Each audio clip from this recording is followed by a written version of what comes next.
Notre message d'aujourd'hui, ça sera la suite du message passé. Quel était le message passé? C'était vraiment sous forme interrogative. Connais-tu réellement le Seigneur Jésus? Connais-tu réellement le Seigneur Jésus? C'est ce qu'on avait appris la semaine passée. Parce que tout le monde parle de Jésus, même le Père, tout le monde parle de Jésus. Est-ce que les gens connaissent vraiment le Seigneur? Alors, à travers tout ce qu'on avait vu la fois passée, on a compris que la connaissance de Jésus est très capitale pour notre salut. Personne ne peut être sauvé s'il ne connaît pas Jésus. Donc, le salut est lié étroitement à la connaissance de Jésus. Donc, celui qui ne connaît pas Jésus ne sera pas sauvé. Et nous avons compris encore que la connaissance de Jésus ne se manifeste qu'à travers la qualité de notre vie. Comment savoir que j'ai la connaissance de Jésus? Comment savoir que telle personne qui connaît Jésus? Ce n'est pas parce qu'il marche avec des Bibles. Ce n'est pas parce que chaque jour il fait le culte. Ce n'est pas parce que chaque jour il prie. Non. Comment savoir que cette personne connaît Jésus? C'est tout simplement à partir de la qualité de sa vie. La qualité de notre vie prouve réellement si nous connaissons Jésus ou pas. C'est la qualité de notre vie. C'est ce que Dieu nous a enseigné la semaine passée. C'est-à-dire, c'est à travers la qualité de notre vie. Donc, celui qui connaît réellement Jésus, il n'a pas besoin de chanter. Il n'a pas besoin de remplir sa maison des écrits de gauche à droite, non. Mais sa façon de vivre, la qualité de sa vie prouvera que cette sœur ou ses frères connaissent réellement Jésus. Parce que la Bible dit, car on reconnaît l'arbre par le fruit. C'est ça. Donc c'est lui qui a la connaissance de Jésus. Fabrice, tu peux passer ici? Non. Donc c'est lui qui a la connaissance de Jésus. C'est seulement par la qualité de sa vie. Rien que par la qualité de sa vie. C'est-à-dire, toute personne qui se dit chrétien, mais qui a une vie de désordre, qui a une vie de péché, qui a une vie dans le monde, quel que soit ce qu'il fait dans l'assemblée, quel que soit ce qu'il est dans l'assemblée, il ne connaît pas Jésus. Pourquoi? Parce que la qualité de sa vie ne correspond pas avec Jésus. La qualité de sa vie ne correspond pas avec Jésus. Donc c'est lui qui connaît Jésus. C'est la qualité de sa vie, c'est sa manière de vivre qui va prouver aux autres qu'il connaît Jésus. Lui-même, il n'aura rien à dire. Lui-même, il ne va pas s'inventer, mais sa façon de vivre, sa façon d'agir, sa façon de parler, sa façon de vivre dans la société, tout le monde saura que cette personne est différente de nous. Cette personne connaît réellement Jésus. Donc, c'est par la qualité de la vie qu'on voit la connaissance de Jésus, pas par autre chose. Tout le monde dit aujourd'hui qu'il est chrétien. Tout le monde dit aujourd'hui qu'il connaît Jésus. Mais la Bible nous dit que Jésus est inquiet, que quand il va venir, il va trouver seulement peu de chrétiens. Pourquoi aujourd'hui le nombre de chrétiens est artificiellement gonflé? Pourquoi? Parce que tout le monde prétend connaître Jésus. Mais quand tu veux sonder la qualité de vie de chacun, quand tu veux sonder l'intérieur de vie de chacun, tu vas te rendre compte qu'il y a vraiment peu de personnes qui connaissent Jésus. Donc c'est important. Donc la connaissance de Jésus est liée à la qualité de notre vie. Et deuxième chose, on avait compris que Jésus-Christ, il y a deux façons de connaître Jésus. La première façon, c'est la façon charnelle, la façon historique, la façon géographique et familiale, comme dans Matthieu et comme dans Jean 6. Dans Jean 6, La foule suivait Jésus parce que Jésus faisait des miracles. Ils étaient derrière Jésus. Ils acclamaient Jésus. Jésus, Jésus, Seigneur, notre Seigneur. Parce qu'ils mangeaient le pain. Mais quand Jésus leur a demandé, maintenant vous allez manger ma chair et vous allez boire mon sang, la foule a dit, oh, mais ce n'est pas toi le fils de Joseph. Ce n'est pas toi le fils de Marie. Ce n'est pas toi le grand frère de Jacques, le grand frère de Jude. On voit la foule qui suivait Jésus. En réalité, la foule ne connaissait pas Jésus véritablement. Mais la foule avait une connaissance familiale, une connaissance sociale de Jésus. Et cette connaissance sociale, ça ne sauve personne. Parce qu'aujourd'hui aussi, beaucoup de personnes connaissent Jésus parce que Jésus sauve. Parce que Jésus fait des miracles. Ils connaissent Jésus parce qu'ils ont besoin de miracles. Parce qu'ils ont besoin de la délivrance, c'est tout. Ils s'arrêtent là. Ils connaissent Jésus qui est par besoin. Mais c'est lui qui connaît Jésus par besoin. En réalité, tu ne connais pas Jésus. Parce que cette connaissance ne va pas te sauver. Comme la foule. Le résultat, quand Jésus a demandé à la foule, vous allez manger ma chair, vous allez boire mon sang, tout le monde avait pris la fuite. Tous les 6000 sont partis. Ils sont restés seulement 13. Lui et les 12 apôtres. Pourquoi? Parce que la foule n'avait pas la vraie connaissance de Jésus. La foule avait une connaissance sociale, historique, littéraire de Jésus. C'est comme Hérode. Hérode, quand les mages l'ont dit, le roi des Juifs vient de naître, il était devenu furieux. Comment? Hérode voyait en Jésus son concurrent. Hérode voyait en Jésus, c'est quelqu'un qui veut prendre sa place. Hérode voyait en Jésus, c'est quelqu'un qui est contre lui. Et résultat, ça l'a poussé à commettre de meurtres et de meurtres. Parce qu'il n'avait pas la connaissance de Jésus. C'est ce que nous voyons beaucoup de personnes. Beaucoup de personnes disent aiment Jésus, mais au fond, ils n'aiment pas Jésus. Parce que pour beaucoup de personnes, Jésus est venu gâter ses affaires. Jésus est venu contrôler sa vie. Beaucoup disent ça, mais je ne veux pas, tu contrôles ma vie. Non. Parce que les gens ne connaissent pas Jésus. La connaissance littéraire de Jésus, ça ne sauve pas. C'est comme la femme samaritaine. Quand il a vu Jésus, elle a reconnu directement que Jésus était juif. Mais Jésus l'a dit, connaître que moi je suis juif, ça ne change rien du tout. Même aujourd'hui, il y a encore ces débats. Beaucoup disent que Jésus est blanc, Jésus est noir. J'ai même vu un monsieur qui a écrit tout un gros livre. Moïse noir, donc Jésus noir. Quand quelqu'un te parle déjà de la race de Jésus, Jésus était blanc, Jésus était noir, sache-le, ce sont des connaissances diaboliques qui ne vont t'amener nulle part. Jésus blanc, Jésus noir, ça ne te sauvera pas, ça ne te donnera rien du tout. Tu restes avec cette connaissance, tu iras tout droit en enfer. Parce que ce n'est pas une connaissance utile pour te souvenir. Donc la connaissance littéraire, la connaissance géographique, raciale, familiale, sociale de Jésus, ça ne va pas te sauver. Mais la connaissance qui sort, c'est la connaissance spirituelle de Jésus. C'est lui qui connaît Jésus d'une manière spirituelle. Prenons le cas de Siméon. Quand Marie et Joseph ont ramené le bébé chez Siméon, quand Siméon a pris le bébé que Hérode voyait bébé pour gâter ses affaires. Mais quand Siméon a pris le bébé, à travers ce bébé, Siméon a dit, maintenant, laisse-moi mourir en paix. À travers ce bébé-là, Siméon a trouvé un moyen de mourir en paix. À travers ce bébé, Siméon avait vu le salut du monde, la lumière du monde.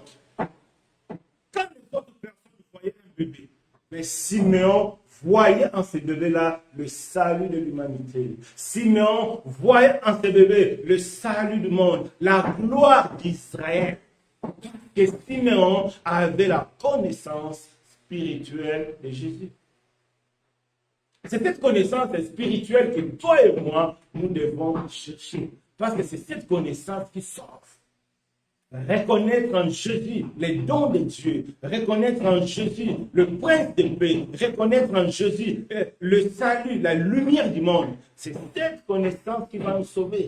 En dehors de cette connaissance-là, toutes les autres connaissances, il est né à Bethléem le 25 décembre, le 30 décembre, ça ne va pas te sauver, c'est une perte de temps. C'est pourquoi vous voyez un monsieur qui est docteur de la loi, docteur de la Bible, mais il se balade avec une grosse croix. Pourquoi?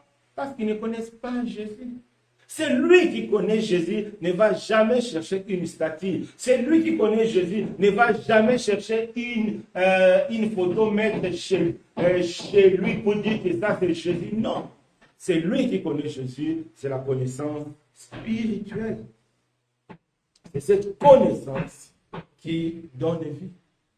Ça, c'est ce qu'on avait vu le dimanche passé.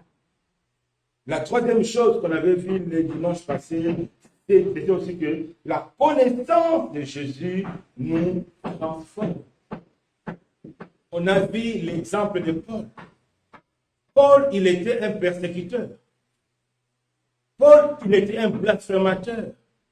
Paul, il était un violent. Mais quand tu l'as connu le Seigneur, lui-même il dit, à cause de l'excellence du Seigneur, il voit maintenant toute sa vie comme la poubelle. Tout son passé comme la poubelle. Pourquoi? À cause de l'excellence de la connaissance de Jésus. Donc c'est lui qui connaît réellement Jésus. La connaissance de Jésus transforme notre vie. La connaissance de Jésus change notre vie. Tu ne peux pas être voleur et tu connais Jésus, tu restes voleur. C'est impossible. C'est que tu ne connais pas Jésus. Tu ne peux pas vivre dans l'adultère et connaître Jésus, demeurer dans l'impudicité. Ce n'est pas possible. C'est que tu ne connais pas Jésus. Parce que la connaissance de Jésus transforme. Comme l'apôtre Paul. L'apôtre Paul nous a dit, lui, il était un violent, il était un blasphémateur, il était un méchant. Mais quand il a connu le Seigneur, tout ça, c'est devenu du passé. C'est très important de connaître Jésus. Et la quatrième chose, on avait compris que les gens qui iront en enfer, c'est des gens qui n'ont pas la connaissance de Jésus. Parce que ce n'est pas le mensonge et le vol et la fornication qui va nous ramener en enfer. Pourquoi? Parce que la croix a déjà résolu. C'est lui qui s'attache à Jésus par la croix.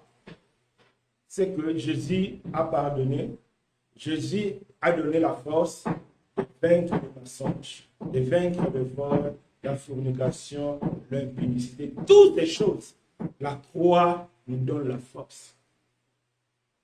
Mais quand on refuse Jésus, quand on refuse la connaissance, c'est là qu'on va commencer à vivre. Donc, le péché dans notre vie, c'est le signe que nous ne connaissons pas Jésus. Ou c'est le signe que nous refusons de connaître Jésus. C'est ce que la Bible nous enseigne. Dans le livre aux Romains 1, verset 18, qu'est-ce que la Bible dit? Parce qu'ils ne se sont pas souciés de connaître Dieu, c'est pourquoi Dieu les a livrés à des passions impures. Parce qu'ils ont refusé de connaître Dieu. C'est-à-dire, une vie de péché n'est rien d'autre que le refus de connaître Jésus. Si vous voyez des personnes, c'est nommant chrétiens, et ils vivent dans une vie de désordre, ils vivent dans une vie de péché, de l'iniquité. C'est tout simplement parce qu'ils ont refusé de connaître Jésus. C'est l'exemple de Matthieu 7. Mais c'est un peu bizarre. Les gens qui ont prophétisé, les gens qui ont fait des miracles, les gens qui ont fait beaucoup de choses extraordinaires au nom du Seigneur. Mais à la fin du monde, ils se retrouvent en enfer. C'est quand même bizarre. Et la Bible nous explique pourquoi, malgré tous les exploits qu'ils ont fait au nom du Seigneur, c'est tout simplement parce qu'ils vivaient dans le péché. Donc, malgré le miracle, ils n'avaient pas la connaissance de Jésus. Mon peuple est détruit faute de connaissance. Quand on n'a pas la connaissance, c'est alors qu'on se lance dans le péché. C'est alors qu'on se lance dans le monde. Donc, c'est-à-dire, ça c'est les 4 choses qu'on avait compris les dimanches passés. C'est important. Les gens qui n'ont pas suivi, il y a toujours l'enseignement dans notre page sur l'édification du Seigneur. Donc aujourd'hui, nous allons voir toujours dans notre thème, connais-tu réellement le Seigneur Jésus? Nous allons voir un sous-thème qui est comment parvenir à la connaissance.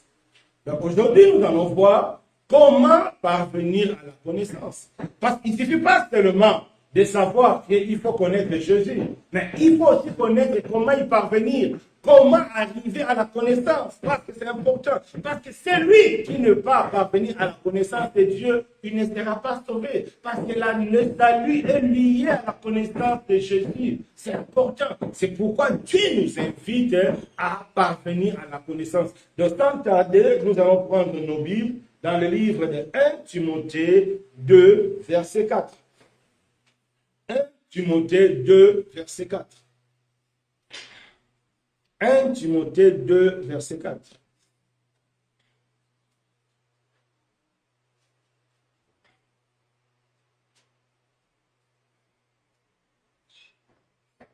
Timothée 2, verset 4. Qui veut que tous les hommes soient sauvés et parviennent à la connaissance de la vérité. Amen. Je ne sais pas si vous avez suivi ce que le frère a lu. 1 Timothée 4, verset 2. Non, 1 Timothée 2, verset 4. La Bible dit quoi? Dieu veut que tous les hommes soient sauvés et qu'ils parviennent à la connaissance de la vérité. Mais pourquoi Dieu lie le salut et la connaissance? Parce qu'il n'y a pas le salut sans la connaissance de la vérité. La connaissance de la vérité, c'est Jésus qui est la vérité. Je suis le chemin, la vérité et la vie. Donc, celui qui ne connaît pas Jésus ne peut pas être sauvé. Donc, ici, nous voyons clairement, c'est la volonté parfaite de Dieu que toi et moi, nous parvenions à la connaissance. Ce n'est pas le désir d'un pasteur, ce n'est pas le désir d'une assemblée, non. C'est Dieu lui-même. Il a dit, Dieu veut que les hommes soient sauvés et qu'ils parviennent à la connaissance. Parce que la connaissance est très capitale. Celui qui n'a pas la connaissance de Jésus, il ne saura même pas s'il est réellement sauvé. Aujourd'hui, il y a des personnes qui se disent chrétiens, il y a des personnes qui se disent sauvées. Mais maintenant, si tu le poses clairement la question, est-ce que toi tu es sauvé? Beaucoup hésitent de répondre. Pourquoi? Parce qu'ils ne sont même pas sûrs qu'ils sont sauvés. Ils ne sont même pas sûrs qu'ils sont sauvés. C'est un manque de connaissance. Et la connaissance véritable te fera comprendre réellement que tu es sauvé ou pas. C'est lui qui a la connaissance de Jésus saura s'il est sauvé ou pas. Parce que la connaissance de Jésus, c'est ça qui donne le salut. Le salut, c'est la connaissance de Jésus. Aujourd'hui, il y a cette pratique, c'est beaucoup plus, c'est les évangélistes. On va vous demander de vous lever. Qui veut le Seigneur? Moi, allez, prions. Seigneur Jésus, je te donne ma vie, je laisse le péché, entre dans mon cœur. Amen, amen, amen. Ça même les sorciers aussi peuvent le faire. C'est vrai, Dieu peut se saisir de cela pour certaines personnes, mais avec de telles pratiques, les gens auront vraiment du mal de savoir s'ils sont sauvés ou pas. C'est pourquoi il y a plein de chrétiens dans nos pays. Tout le monde se dit chrétien parce que tout le monde, un jour au moins dans sa vie, il a déjà fait une telle prière. Seigneur Jésus, entre dans mon cœur. Amen, amen.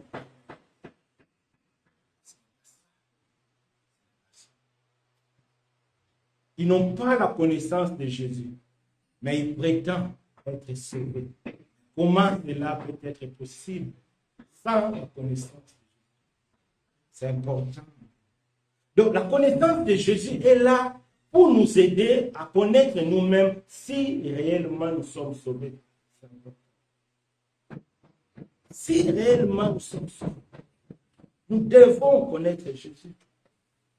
Il y a beaucoup de gens, même si tu poses la question, tu es sauvé, il ne sait même pas se défendre. Il ne sait même pas défendre sa foi. Tout simplement parce qu'on l'avait dit seulement, prie ceci, il a prié, c'est tout. Pour lui, il se limite là, il est chrétien. Il ne sait même pas défendre sa foi. Prenons nos Bibles. 1 Pierre 3, verset 15. 1 Pierre 3, verset 15.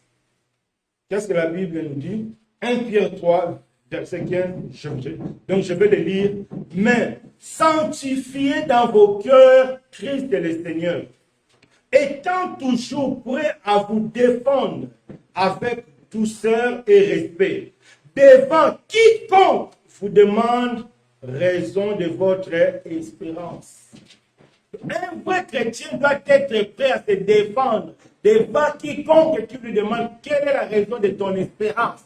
Pourquoi tu dis que tu es chrétien? Un vrai chrétien doit savoir se défendre avec douceur et respect. Cela veut dire que tout chrétien doit être capable d'expliquer ce qu'il croit et d'être capable d'expliquer comment il est sauvé. C'est ça la connaissance. Et là, personne ne pourra te troubler. Aujourd'hui, beaucoup de personnes sont troublées. Il écoute tel pasteur dit ceci, l'autre pasteur dit ceci, il est troublé. Il est je ne sais plus. Tout simplement, il n'y a pas la connaissance. C'est pourquoi la Bible dit, mon peuple périt faute de connaissance. Donc, la connaissance est là pour nous aider, premièrement, à savoir si nous sommes réellement sauvés. La deuxième raison de la connaissance est là pour nous aider à savoir comment Dieu nous a sauvés. C'est important. Tu es sauvé, oui, mais comment Dieu t'a sauvé? Beaucoup ne savent pas comment Dieu les a sauvés parce qu'on les a dit seulement de prier, Seigneur Jésus, entre dans mon cœur. Oui, Jésus est entré. Comment Dieu t'a sauvé? D'autres disent que non, par le baptême. D'autres disent que oui, parce que moi, je suis né dans une famille chrétienne. D'autres disent que, tu sais, moi, depuis mon enfance, j'étais toujours dans l'église. D'autres disent que oui, moi, je prie, moi, je jeûne, moi, je ne fais pas de péché. D'autres disent que moi, je lis la Bible. C'est comme ça que certaines personnes se défendent pour dire que c'est comme ça qu'ils sont sauvés. Non, ça, c'est le fruit de l'ignorance. Quelqu'un qui est sauvé, il doit être capable d'expliquer qu'il est sauvé par l'œuvre de la croix. Parce que Christ est mort pour moi. Parce que Christ a pris ma vie. Parce que Christ s'est chargé de mes péchés et il m'a donné sa vie. C'est comme ça que Dieu nous sauve. Dieu nous sauve par la mort de Jésus. La mort de Jésus, c'est un lieu d'échange. La croix, c'est un lieu d'échange. Là où toi, pécheur, toi, voyou, toi, vanitier, toi, adultère impudique, tu vas ramener tous tes péchés. Et là-bas, le Saint de Dieu va prendre tous tes péchés, il va vider, il va mettre ça sur lui et il va te donner sa vie. C'est là. C'est comme ça que Dieu t'a sauvé.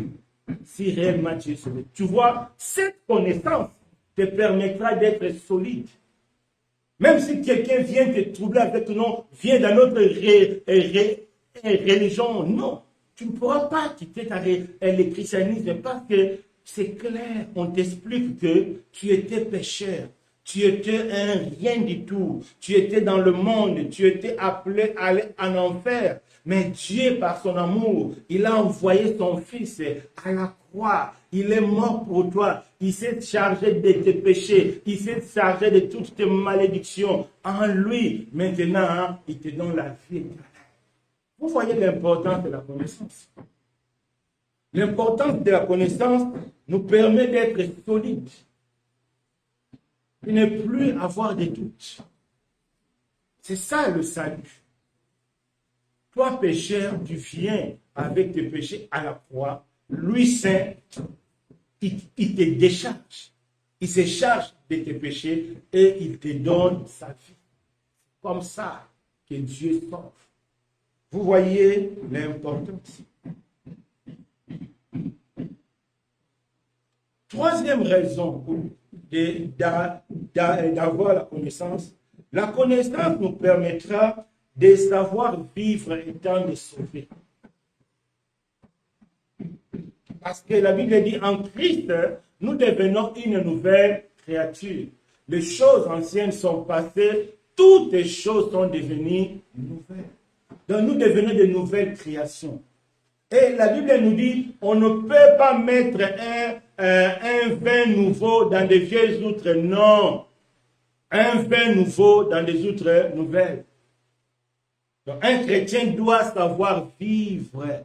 Un né de nouveau, un sauvé doit savoir vivre à la manière de sauver. Et pour savoir vivre à la manière de sauver, tu as besoin de la connaissance de Jésus.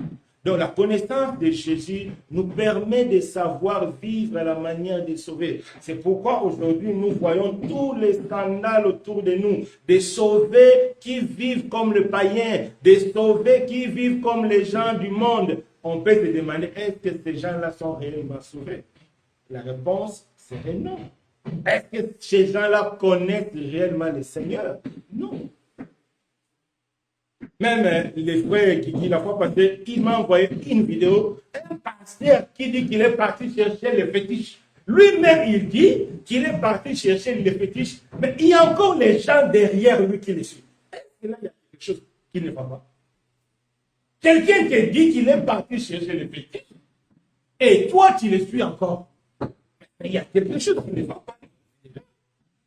Pourquoi? Parce que les gens n'ont pas la notion du salut en Jésus. Les gens ont cette notion-là, Seigneur, Jésus entre dans mon cœur, fini. Non, il faut comprendre. Comment Jésus te sauve? Jésus te sauve dans le péché. Il te retire dans la boue du péché. Celui qui touche les fétiches, il est encore du diable, c'est dans le diable. Mais comment une telle personne peut être encore ton pasteur? C'est que toi-même, tu ne connais pas la notion d'être chrétien.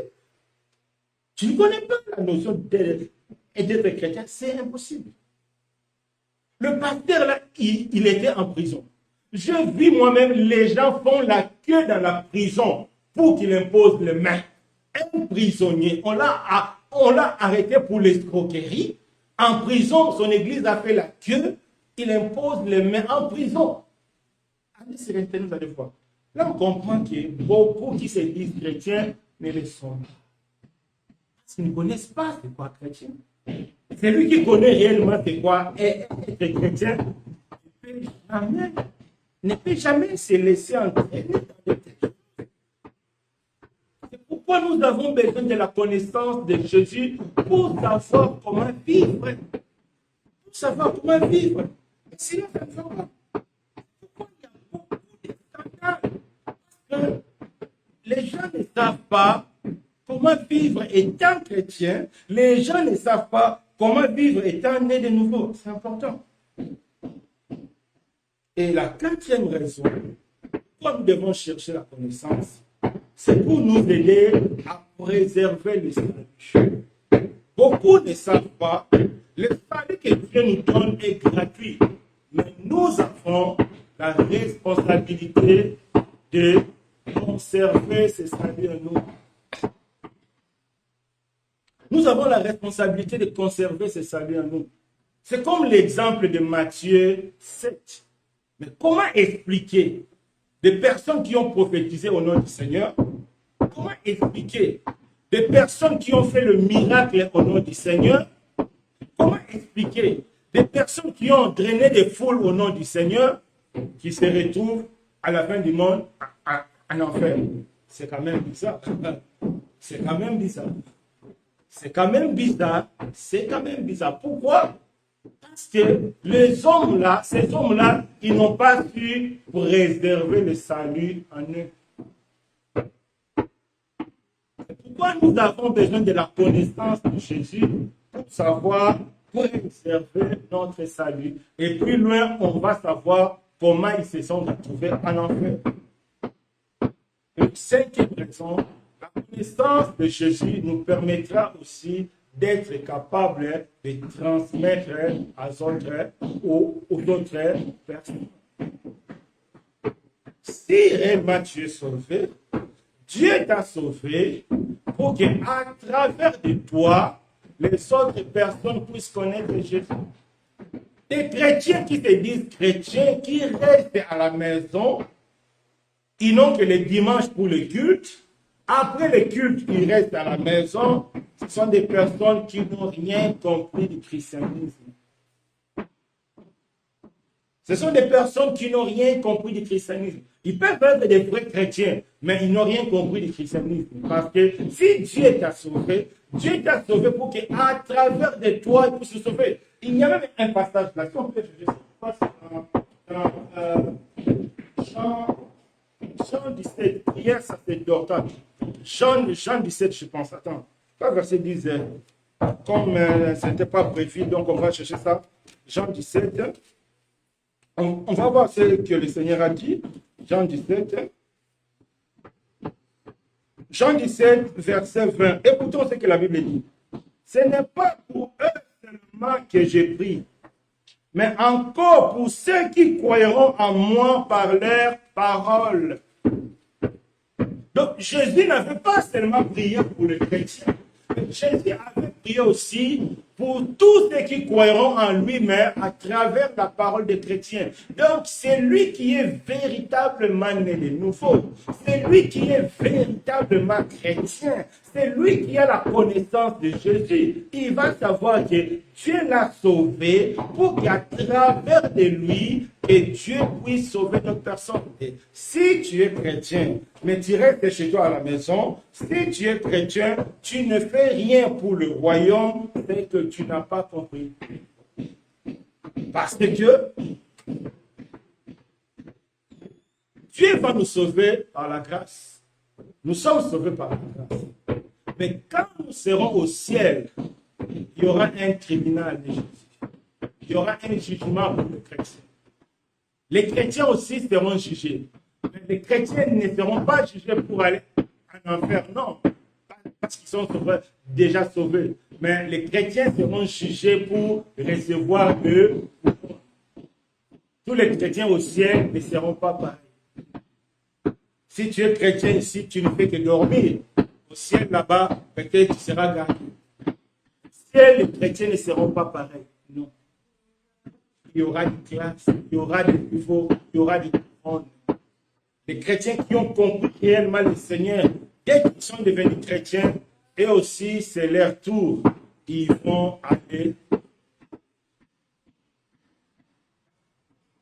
Et tous c'est leur tour, ils vont aller. En tout cas, pour des personnes qui sont en direct, on s'excuse beaucoup. Il y a chez les voisins, il y a le bruit. Donc, on ne peut pas faire. Donc, nous sommes des appartements collés, donc il y a des bruits à côté. Si pourtant, j'espère que par la grâce de Dieu, on arrive quand même à comprendre. Est-ce que vous arrivez quand même à suivre? Donc, par la grâce de Dieu, on va arriver à comprendre. Freddy, ça dérange? Donc, oui, ça dit un chrétien qui est véritablement né de nouveau, un chrétien qui a la connaissance de Dieu, il sait que après son salut, il y a aussi le salut des autres. Il y a la récompense au ciel. Mon frère Fabrice, au ciel là-bas, il y aura un jugement. Jugement pas pour aller en enfer, non. Le jugement, Dieu va couronner les chrétiens fidèles et vrais. Des personnes comme Paul, qui ont sacrifié leur vie à faire des missions de gauche à droite avec tous les risques. Et tous les risques. Mais, et toi, chrétien, qui fait que dormir au ciel, mais tu ne seras pas pareil avec Paul, non. Les chrétiens qui parcourent tout fait avec la chaleur pour annoncer la parole de Dieu. Et toi, tu fais dormir, tu dis c'est la chaleur, tu dors à la maison. Mais tu ne seras pas pareil avec lui, non. C'est pourquoi nous avons besoin de la connaissance. Donc, on a vu là les 5 raisons qui nous poussent à chercher la connaissance. Première raison, ça nous permet de savoir si réellement nous sommes sauvés. Deuxième raison, ça nous permet de savoir comment nous sommes sauvés.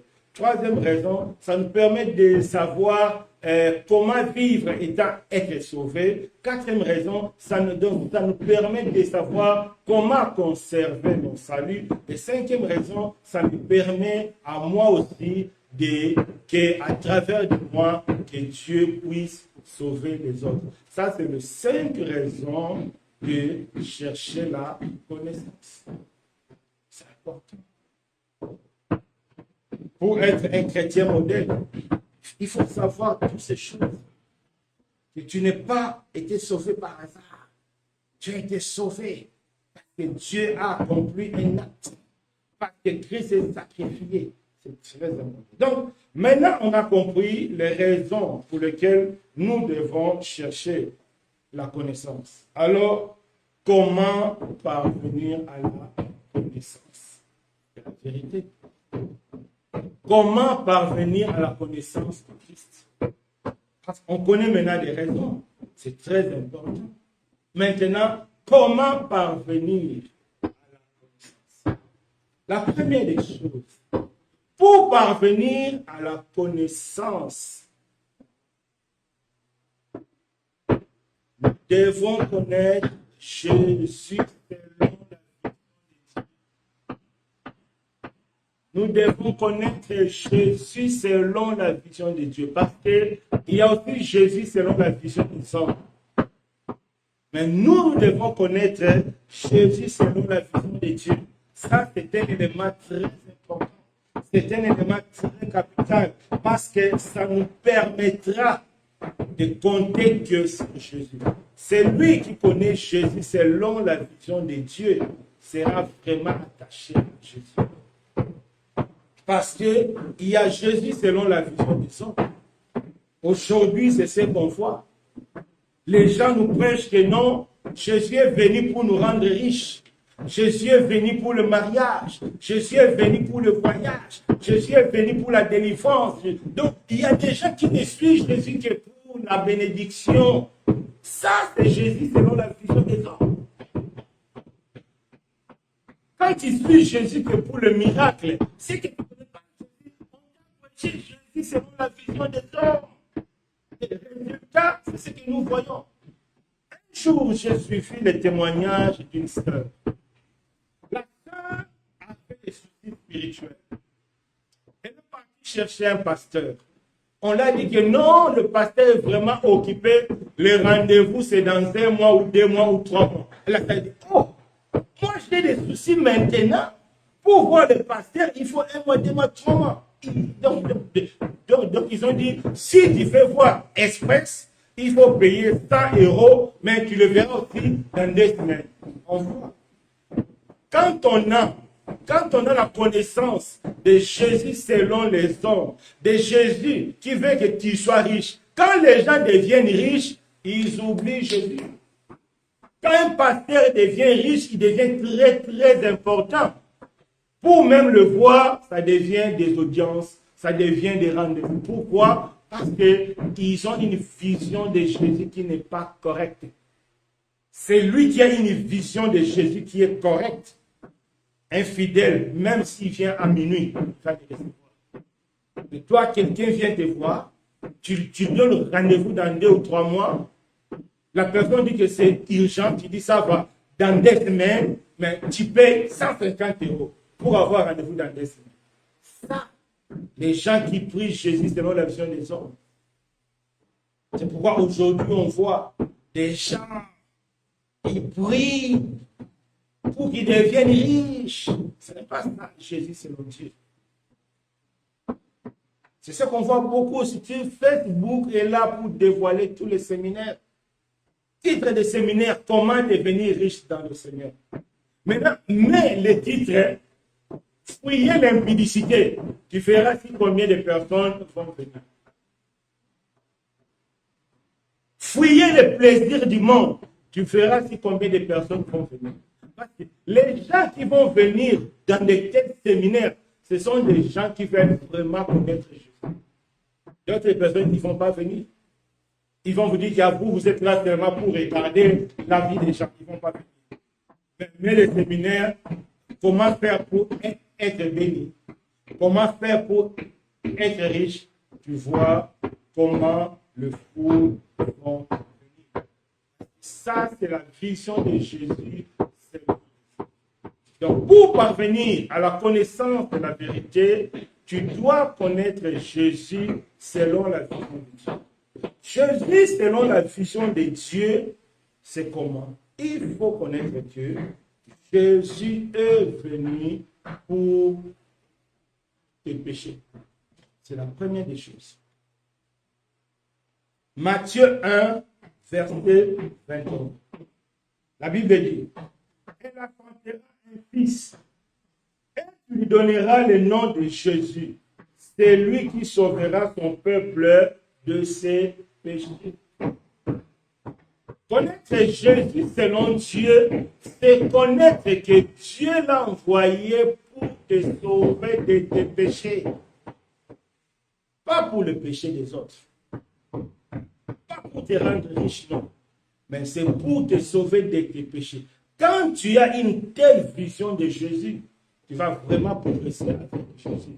Parce que tu as mis dans ton cœur que Jésus est venu te sauver pour le péché. Mais quand tu as la vision de Jésus, Jésus est venu pour me rendre riche. La Bible dit quelque chose de très important.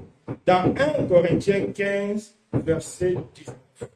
Vous allez lire ça chez vous à la maison. La Bible dit, si nous trouvons Jésus pour les choses de ce monde-là, nous sommes le plus malheureux de tous les hommes.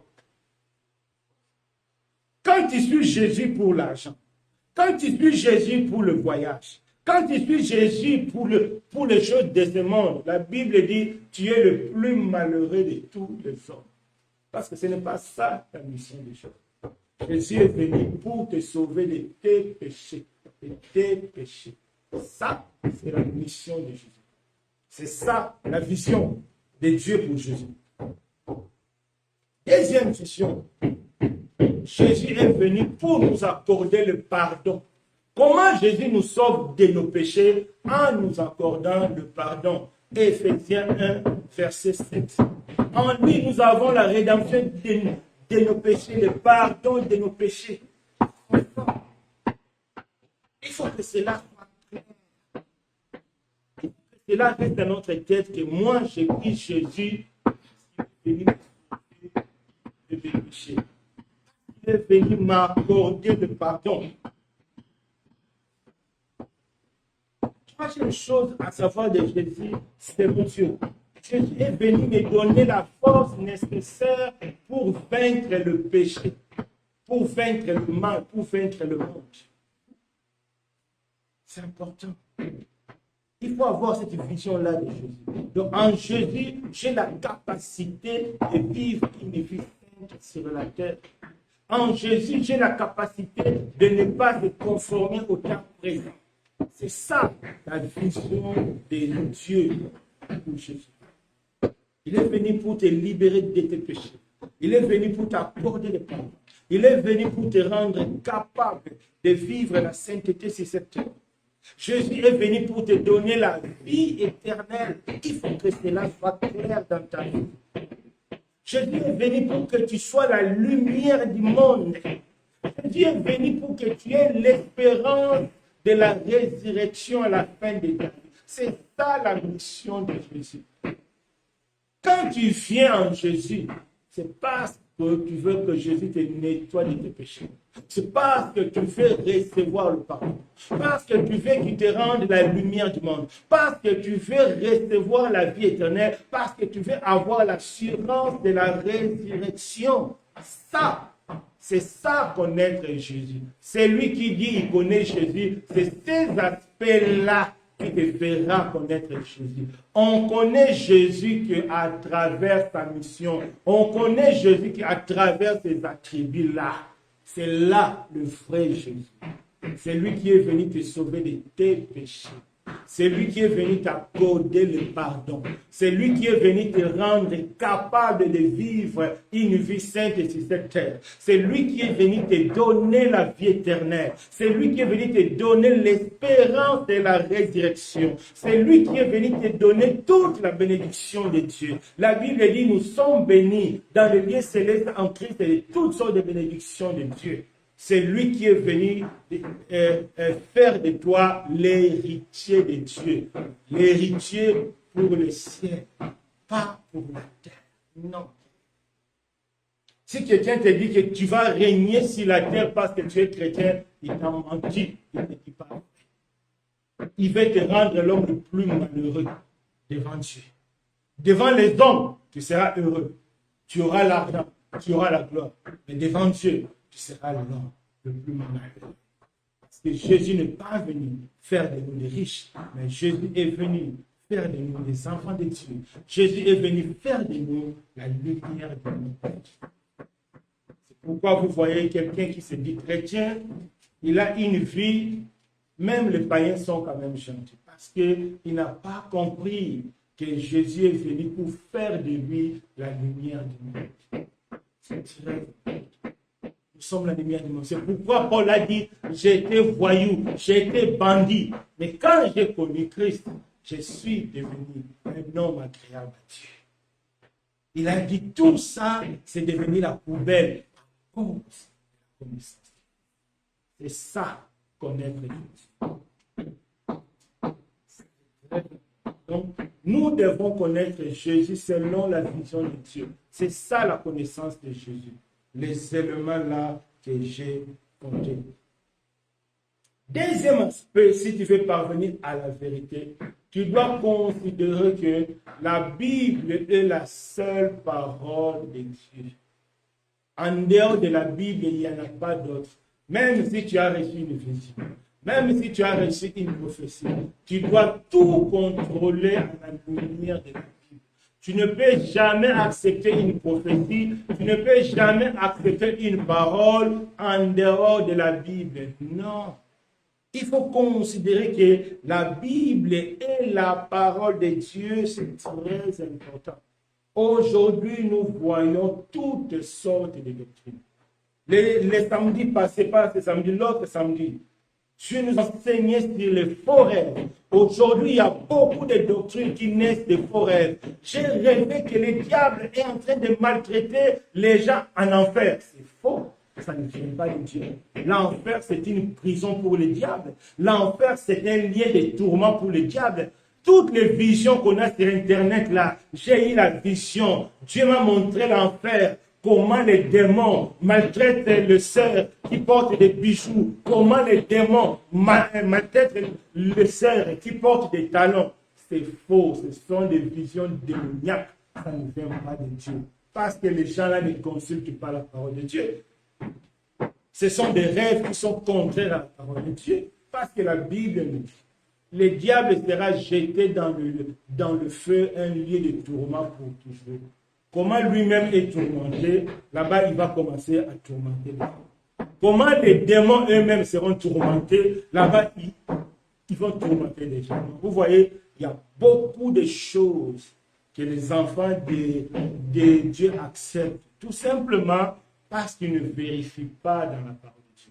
C'est pourquoi je vous ai exhorté de ramener maintenant toujours vos cahiers, notez, allez vérifier, c'est votre intérêt. Si moi je vous mens, Dieu va vous éclairer. Alors si vous ne vérifiez pas, si je suis mal intentionné, je vais vous mentir, vous allez gober ça, ça peut vous conduire tout droit en enfer. Moi je peux me repentir. Moi je peux me repentir. Et toi?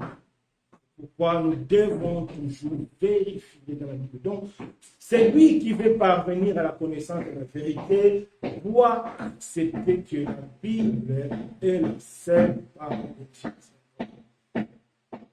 Troisième élément, celui qui veut parvenir à la connaissance de la vérité doit désirer la vie.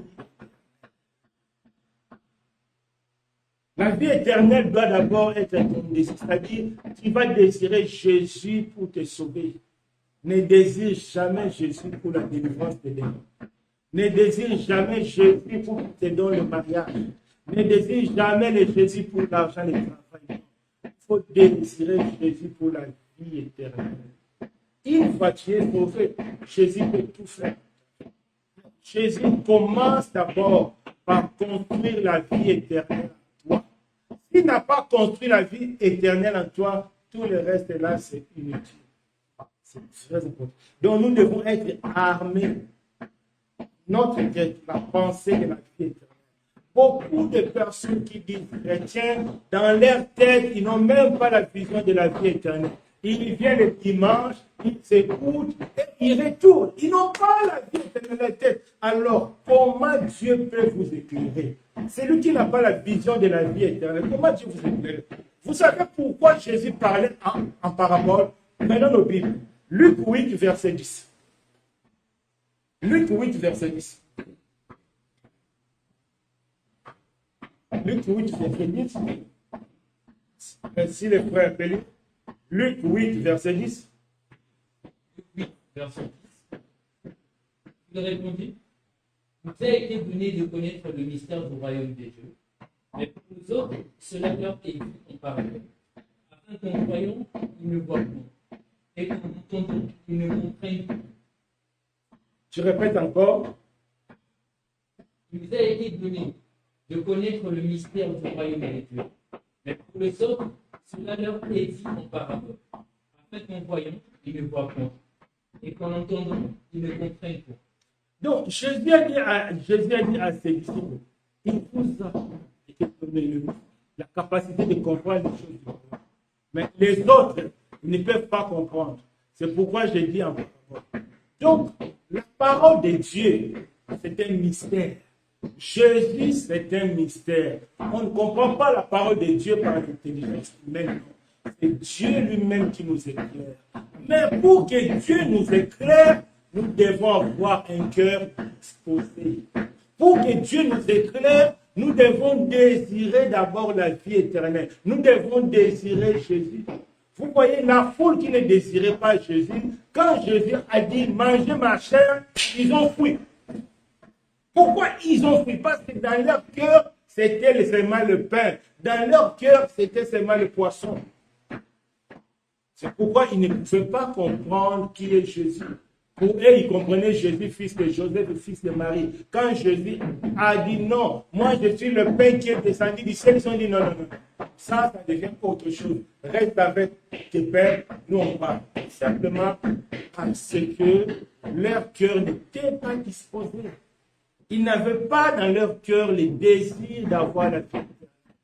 Beaucoup de gens qui prient, beaucoup de gens qui chantent, beaucoup de gens qui louent. Dans leur cœur, ils n'ont pas le désir d'aller au paradis. Ils ne rêvent même pas de l'enlèvement. Ils ne savent même pas c'est quoi l'enlèvement. Mais ça, c'est quel type de chrétien que toi tu es. Tu ne connais pas l'enlèvement, tu n'espères pas l'enlèvement. Tu n'es pas chrétien, mon frère. Tu n'es pas chrétien, ma sœur. Non, tu n'es pas chrétien. Tu n'es pas chrétien. Non, non, non, tu n'es pas chrétien. Tu viens dans une assemblée, tu viens chanter, tu viens travailler, mais tu n'es pas chrétien. Non, non, ce n'est pas possible. Dieu ne peut pas s'ouvrir à toi. Dieu ne peut pas t'ouvrir le mystère de Christ parce que tu ne désires pas Christ. Celui qui ne désire pas l'enlèvement, il ne désire pas Jésus. Celui qui ne désire pas la vie éternelle, il ne désire pas Jésus. Celui qui ne désire pas être la lumière du monde, il ne désire pas Jésus. Celui qui ne désire pas manifester la vie de Jésus. Hier, le frère Norbert nous a prêché sur les règnes de Dieu. Les règnes de Dieu, c'est la vie de Jésus en nous. Mais celui qui n'aspire pas à être comme Jésus, tu n'aimes pas Jésus. Dieu ne peut pas se dévaler en toi. Non, c'est impossible. C'est pourquoi Jésus parlait en parabole, pour que les gens ne puissent pas comprendre. Seulement, c'est dont le cœur est disposé à comprendre. Comme un jour avant, une sœur est venue me voir et dit que non, moi je quitte l'ensemble. J'ai dit pourquoi. Il dit en tout cas, je ne comprends rien. Je vais changer d'église parce que avec nous, elle ne comprenait rien. C'est clair. Quand toi tu persistes à vivre dans les concubinages, tu ne vas jamais comprendre la parole de Dieu. Tu vas voir la parole de Dieu comme une menace.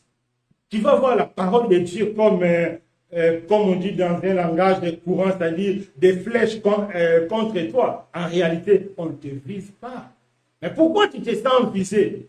Parce que ton cœur n'est pas prêt à écouter la parole de Dieu. Pourquoi tu te sens visé? Parce que ton cœur n'est pas prêt à être comme Jésus. C'est lui qui est prêt à être comme Jésus. Même si tu dévoiles ce qu'il a fait, il va se repentir et il va suivre Jésus. Pourquoi? Parce que son cœur désire Jésus. Vendredi, il y a une sœur qui m'a appelé. Alors on parlait. Et la sœur m'a rappelé quelque chose. Elle dit, frère Alain, il y a des années, je pense, il y a 10 ans ou plus de 10 ans. Il dit, frère Alain, je n'ai jamais oublié. Un jour, quand j'étais à Fès, tu m'avais dit que si je ne me convertis pas, je vais aller en enfer. Moi, j'ai dit, oh, ma sœur, l'histoire, il y a plus de 10 ans, toi, tu gardes à dire, oui, j'ai toujours ça dans mon cœur. Tu m'avais fait mal. Tu es méchant. Hein? Mais après, en parlant, la sœur m'a dit qu'aujourd'hui, elle est convertie. Bien qu'elle est convertie, mais elle garde toujours la parole qu'elle avait écoutée il y a plus de 10 ans. Parce que je l'avais dit, si tu n'es pas converti, tu iras en enfer. C'est après 10 ans ou 8 ans, c'est vendredi, elle m'a appelé pour me rappeler. Et donc maintenant, elle me dit comment elle a donné sa vie à Jésus.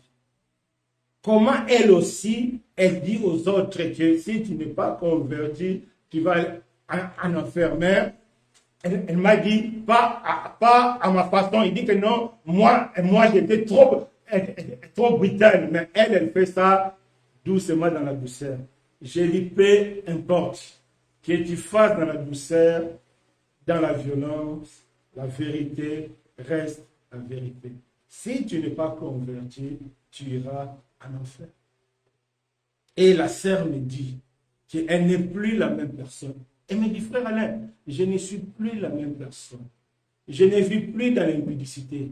Je ne fais plus des choses là. Mon corps, c'est le temple du Saint-Esprit. J'étais étonné, écoutez ça, être musulman. Elle dit non, mon corps, c'est le temple du Saint-Esprit. J'ai dit, waouh, ma soeur, c'est que tu as vraiment cherché. La connaissance de Jésus transforme. Quand tu désires, après des années, quand ton cœur était devenu prêt, Dieu l'a touché, Dieu l'a transformé. Dieu utilise la disposition de notre cœur pour nous toucher. Si tu es chrétien, mais ta vie ne change pas, ta vie n'est pas transformée, c'est que Dieu, c'est que le Saint-Esprit n'est pas en l'œuvre dans ta vie. Pourquoi le Saint-Esprit n'est pas en l'œuvre dans ta vie? Parce que tu ne laisses pas l'espace. Parce que tu ne désires pas être sauvé. Parce que tu ne désires pas être la lumière du monde. Parce que tu ne désires pas que le roi, que le règne du Seigneur vienne dans ta vie. C'est pourquoi Dieu ne peut pas agir. Pourquoi le Seigneur est inquiet? Il se demande, si je viens aujourd'hui, est-ce que je trouverai vraiment les gens qui ont la foi? Beaucoup remplissent nos assemblées. Beaucoup chantent, alléluia. Un jour, quelqu'un m'a dit, oui, je veux bien venir, mais chez toi là-bas, il n'y a pas la louange, il n'y a pas l'ambiance. Non, on ne vient pas chercher l'ambiance. Nous ne sommes pas une boîte de nuit. Non. Nous sommes une boîte de vie. On vient chercher ici la parole de Dieu. On ne vient pas chercher l'ambiance. On ne vient pas danser. La louange et l'adoration n'ont rien à voir avec le mouvement du corps. La louange et l'adoration, c'est le fruit du cœur. Dieu ne traite avec les hommes que par le cœur, pas par les danses, pas par les airs. Nous devons comprendre ces choses. Nous devons désirer. Quand on désire, Dieu va s'ouvrir à nous. Et quatrième chose que nous devons savoir pour parvenir à la connaissance, ne jamais se fier aux dons spirituels. C'est très important. Il est l'heure? C'est quelle heure?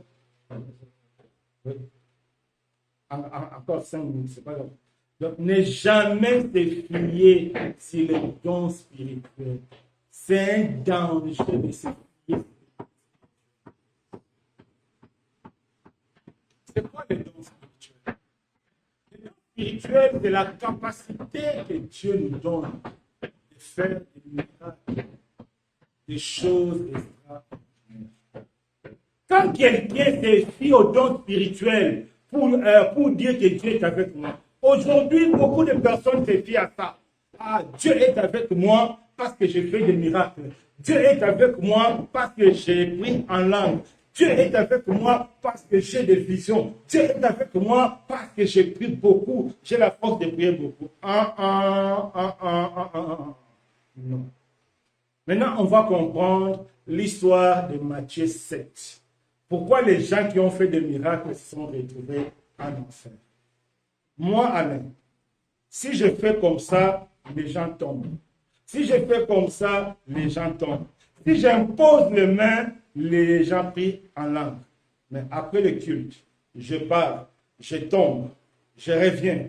Je fais comme ça, les gens tombent. Je fais comme ça, les gens prient en langue. Qu'est-ce que je vais penser? Donc, malgré mes péchés, Dieu est toujours avec moi. Pourquoi? Quand je prêche, les gens tombent. C'est ça. Parce que les mêmes personnes, il y a des gens qui témoignent. Il te dit que non. Demain, j'étais dans un hôtel. Quand je viens, je prie. Les gens sont touchés. Donc, les gens se fient à leurs dons. C'est de telles personnes-là. Pourquoi le Seigneur a dit, je ne vous ai jamais connu parce que vous vivez dans l'iniquité. C'est-à-dire, quand il prêchait, il manifestait les dons de Dieu. Et pourtant, la Bible nous dit, Dieu ne retire pas ses dons. Non, même si tu es devenu sorcier, tu peux bien prêcher. Parce que c'est un don. Dieu ne retire pas les dons. Même si tu deviens voyou, Dieu ne retire pas les dons. Alors, les gens de Matthieu 7, ce sont des personnes, quand ils prophétisaient, quand ils prêchaient, ils partent pécher. Quand tu viens, ils voient encore que les dons se manifestent. Pour eux, ils pensaient que comme les dons se manifestaient, c'est que Dieu fermait l'œil à leur péché. C'est faux. Dieu ne ferme jamais l'œil au péché. C'est l'erreur que je vois beaucoup de personnes aujourd'hui. La personne prie beaucoup, la personne parle en langue, mais elle vit dans le péché. Pour elle, parce qu'elle parle en langue, Dieu ne tient pas compte de ses péchés. Les gens qui ont fait des miracles, ils pensaient que Dieu ne tenait pas compte de leurs péchés. Mais quand ils sont retrouvés devant le Seigneur, Jésus a dit, vous vivez dans l'iniquité. Ça, c'est long. Parce que si moi, aujourd'hui, j'impose les mains, les gens tombent. J'impose les mains, les gens sont guéris. Demain, je pars, je tombe. Je reviens. Je fais encore, les gens tombent. Qu'est-ce que je vais penser? Ah, Dieu ne tient pas compte de mes péchés. C'est que Dieu m'aime beaucoup. C'est que beaucoup pensent. Ah, tu sais que moi, Dieu m'aime beaucoup. Ah, Dieu aime tout le monde de la même façon. La Bible dit, l'obéissance à la parole vaut mieux que le sang. Même si les dons spirituels se manifestent, si tu ne marches pas selon la parole de Dieu, tu risques de te retrouver dans Matthieu 7. Même si tu as des visions, tu dors, tu vois toutes les visions du monde. Et que tu vis dans le péché, et que tu vis dans le monde, et que tu vis dans l'impudicité, dans la faute, dans le mensonge, qui va te retrouver dans Matthieu 7. Les dons ne te qualifient pas pour le ciel. Le but des dons, ce n'est pas pour te qualifier au ciel, non. Le but des dons, c'est pour que tu manifestes la gloire de Dieu sur la terre. C'est ton attachement avec Jésus qui te qualifie au ciel. Est-ce que vous me suivez? C'est très important. Nous ne devons jamais nous fier aux dons, mais nous devons toujours être attachés à la parole de Dieu. C'est très important. Le dernier point, nous ne devons jamais imiter le monde. Il ne faut jamais imiter le monde. Parce que si on veut imiter le monde, on ne peut jamais arriver à la connaissance de Jésus. On peut lire ça vite. 1 Timothée 3, verset 1 à 7. 1 Timothée 3, verset 1 à 7. Si les frères peuvent lire, Timothée 3. verset 1 à 7. Et écoutons bien 1 Timothée 3, verset 1 à 7. 1 Timothée 3, verset 1 à 7. Cette parole est certaine. Si quelqu'un aspire à la charge d'évêque, Non, 2 Timothée 3. 2 Timothée 3, 1 à 7, pardon. 2 Timothée 3, 1 à 7.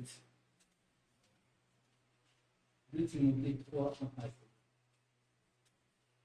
Sachez que dans le dernier jour, il y aura de temps difficiles, car les hommes seront égoïstes, amis de l'argent, fanfarons, hautains, blasphémateurs, rebelles à leurs parents, ingrats, irréligieux, insensibles, déloyaux, calomniateurs, intempérants, cruels, ennemis de gens de bien, traîtres, emportés, enflés d'orgueil, aimant le plaisir plus que Dieu. Ayant l'apparence de la piété, mais régnant ses contre la force.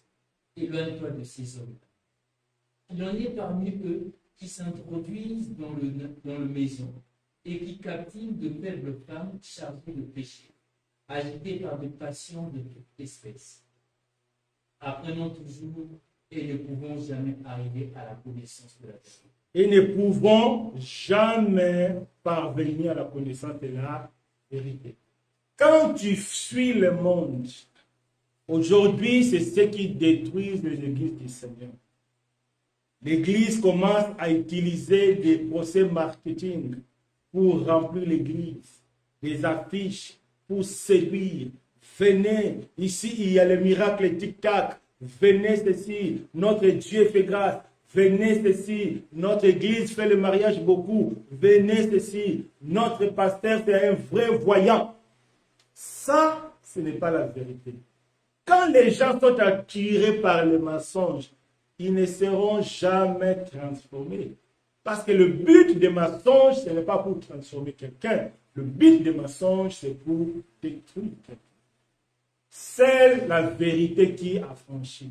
Il faut dire aux gens la vérité. Venez, vous tous qui êtes fatigués, vous aurez du repos. Viens, toi qui vis dans le péché. Jésus va te pardonner. Jésus va te sauver. Ça, c'est la vérité. Si quelqu'un vient parce qu'il a besoin d'être pardonné, il a besoin d'être sauvé.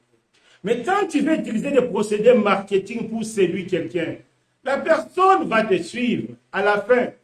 Il ne peut jamais parvenir à la vérité. Parce que c'est du mensonge. C'est le monde. C'est le monde. Il faut dire qu'il y a la vérité. Comme l'autre sœur. Il y a 10 ans ou 15 ans, je lui ai dit la vérité que si tu ne te convertis pas, tu vas aller en enfer. Imaginons que si j'avais fait la complaisance, oh ça c'est notre sœur, imaginons. Peut-être aujourd'hui, elle ne va pas se convertir. Parce qu'elle a gardé ça des années et des années. Moi-même, j'ai oublié la faire. Ce vendredi, elle m'a rappelé une histoire de vieille qui c'est 10 ans. Parce que je l'avais dit, si tu ne te convertis pas, tu iras en enfer. Et c'était la vérité. La vérité l'a franchie. Aujourd'hui, il est devenu témoin de Christ. N'adoptons jamais les méthodes du monde. Non. Ça va empêcher la connaissance. Et permettez le dernier point. Nous devons éviter de retourner à la loi. Aujourd'hui, beaucoup de personnes, Fabrice, si un peu fatigué, c'est pas grave. Aujourd'hui, beaucoup de personnes font recours à la loi pour plaire à Dieu. Maintenant, c'est plein sur Internet. Tu as un sujet de prière. Il faut prier, il faut gêner. Après la prière, viens s'aimer l'action de grâce. Et Dieu écoutera. Ça, c'est la loi. J'ai prié et je viens s'aimer quelque chose de matériel pour que Dieu m'écoute. Ça, c'est la loi. Ça détruit la foi. Les gens peuvent demander comment ça peut détruire la foi. Pourquoi? Parce que quand toi tu as prié, quand toi tu vas t'aimer de l'argent, c'est l'homme de Dieu. Dans ta tête, Dieu va t'exaucer à cause de la semence que tu as fait. Donc, Jésus n'est plus présent. Et pourtant, Dieu nous exauce par Jésus. Quand toi tu vas prier, et pour que Dieu exauce, tu vas s'aimer chez l'homme de Dieu. Dans ta tête, c'est parce que tu as semé beaucoup que Dieu va t'écouter. Donc là, tu effaces Jésus. La Bible dit quelque chose de très important. Prenons tous la Bible et on va lire ça, ça nous intéresse. 2 Corinthiens 3, verset 15. Les gens qui ont fait la méditation samedi, ils vont se rappeler. 2 Corinthiens 3, verset 15. Ça, c'est très capital. Lisons la parole de Dieu, oui. L'écoutons. 3, verset 15. Oui. Jusqu'à ces jours, quand on lit Moïse, un voile est jeté sur leur cœur. Est-ce que, mes frères, vous avez compris ce que la Bible dit? Mon frère Fabi, tu as compris?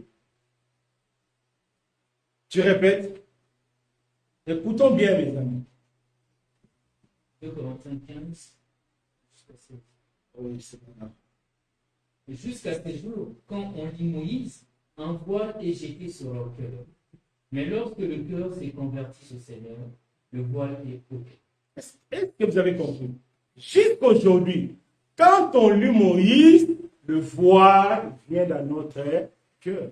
Moïse, c'est quoi? Moïse, c'est la loi. Vouloir obtenir par des sacrifices. Les gens qui sont animés de cette pensée, je donne beaucoup ma dîme pour que Dieu m'exauce. En faisant ça, tu te bloques la voie du Christ. Tu t'éloignes de Jésus. C'est ça la voie. Tu t'éloignes. Parce que, au lieu de compter sur Jésus, tu vas compter sur la valeur de ton offrande. C'est l'évangile que les gens sont en train de tromper les gens aujourd'hui. S'aimer beaucoup. Action de grâce. Dieu fera. Action de grâce. Ça nous bloque le chemin de la connaissance. Mais quand tu te convertis en Christ, quand tu fixes les regards vers Jésus, c'est là tout devient clair. C'est là où Dieu bénit. Parce que Dieu nous bénit en Christ. Dieu ne nous bénit pas parce qu'on a de l'expression. Dieu nous bénit parce qu'on a donné toute notre vie et tout ce que nous avons. Christ. C'est pourquoi Dieu nous bénit. C'est très vrai. Et évitons de recourir à la loi. Donc, maintenant, une fois on a compris toutes ces choses, si notre cœur est disposé, c'est Dieu lui-même qui ouvre nos cœurs. La connaissance de l'évangile est spirituelle, ce n'est pas naturel. Dieu a seulement besoin de notre cœur disposé. Quand ton cœur est disposé à connaître Jésus, quand ton cœur est disposé à être sauvé, quand ton cœur est disposé à marcher avec Jésus, quand ton cœur est disposé à être la lumière du monde, c'est à ce moment-là que Dieu viendra t'éclairer. La compréhension de l'évangile n'est jamais quelque chose de naturel. Non, non. La compréhension de l'évangile n'est jamais quelque chose de l'intellectuel. Non, non, non, non. Jamais. Mais nous devons disposer nos cœurs, c'est tout. Dieu a besoin de la disposition de nos cœurs. Mais la disposition de notre cœur doit être basée sur des éléments précis. Les éléments qu'on a précisés. Que Jésus doit être au centre. Je vais au culte, c'est pour écouter Jésus. Quand tu as ça dans la tête, même si le prédicateur dit des bêtises, tu verras. Dans tout ce que le prédicateur dira, toi, tu vas sortir avec quelque chose dans ton cœur. Pourquoi? Parce qu'en quittant chez toi, tu avais dans la tête quoi? Je vais écouter Jésus. Est-ce qu'aujourd'hui, vous avez à cœur d'écouter Jésus? Donc, c'est Dieu qui nous aide à parvenir à la connaissance. Mais Dieu nous aide à parvenir à la connaissance que si notre cœur désire connaître Jésus, si notre cœur désire recevoir le Seigneur Jésus, si notre cœur désire marcher avec Jésus, c'est comme ça que Dieu lui-même va mettre la connaissance en nous. La Bible dit, ce n'est plus la peine qu'un homme puisse enseigner un homme. Moi-même, je graverai mes paroles dans leur cœur. Dans le livre des Actes des Apôtres 16, verset 14, la Bible dit, c'est Dieu qui a ouvert le cœur à Lydie pour que Lydie puisse comprendre la parole que Paul, et la prédication de Paul. C'est Dieu lui-même qui a ouvert le cœur. Mais bien aimé, pour parvenir à la connaissance, pour connaître Jésus, ce n'est pas l'histoire de l'intellectuel. Ce n'est pas l'histoire, je suis dans une grande église, petite église, non. C'est l'histoire de Dieu. Disposons notre cœur et Dieu nous fera grâce. Élevons nos voix. Que chacun de nous se dispose aujourd'hui. Maintenant, nous avons compris pourquoi beaucoup de personnes n'arrivent pas à comprendre l'évangile. La personne fait 20 ans dans une assemblée, sa vie ne change pas. Nous avons compris que son cœur n'est pas disposé. Nous avons compris que dans son cœur, il ne désire pas la vie éternelle. Nous avons compris que dans son cœur, il ne désire pas Jésus. Est-ce que ce n'est pas ton cas? Combien d'années déjà tu as fait dans le Seigneur? Qu'est-ce qui a changé dans ta vie? Chacun de nous peut se poser cette question depuis que je connais le Seigneur. Qu'est-ce qui a changé dans ma vie? Que Dieu nous fasse grâce de réfléchir. Que Dieu nous fasse grâce. Élevons nos voix, Alléluia. Merci pour ta grâce, merci pour tes bienfaits. Éternel Dieu des armées, j'ai besoin de toi, oh Dieu. Tu nous as montré, oh Dieu, c'est la disposition du cœur. Aide-nous à disposer le cœur. Aide-nous, oh Dieu, à disposer, à connaître Jésus comme notre Seigneur, comme c'est lui qui nous pardonne, comme c'est lui qui nous sauve, comme c'est lui qui nous donne la vie éternelle, comme c'est lui qui viendra nous enlever. Nous avons besoin de toi, notre Dieu. Nous avons besoin de toi. Fais-nous grâce, Seigneur. Alléluia. Fais-nous grâce, oh Dieu. Alléluia.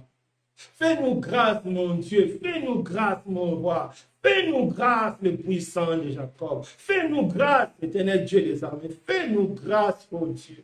Nous avons besoin de toi, notre Dieu. Nous avons besoin de toi, notre roi. Merci, Seigneur, de nous sauver. Au nom puissant de Jésus-Christ. Amen. Que Dieu nous bénisse. Pour les gens qui sont en ligne, on se verra mardi, jeudi et samedi.